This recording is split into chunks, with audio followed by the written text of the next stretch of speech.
ഞാൻ അന്നയാണ്. ഇന്ന് ഞങ്ങളുടെ ഹെൽത്തി സ്റ്റീം ഫുഡിൽ ഇലയുടെ മേക്കിംഗ് വീഡിയോ ആണ്. ഇന്ന് ചെറിയൊരു ഓർഡർ ഉണ്ടായിരുന്നേ.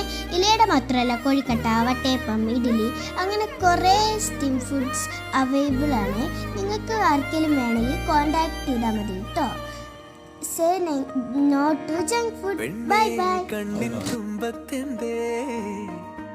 എന്തോ തേടിപ്പോകുന്നെന്തേ, ഉള്ളം താനെ പാടുന്നെന്തേ, മെല്ലെ മെല്ലെ മൂളുന്നെന്തേ, മൃദുലമാ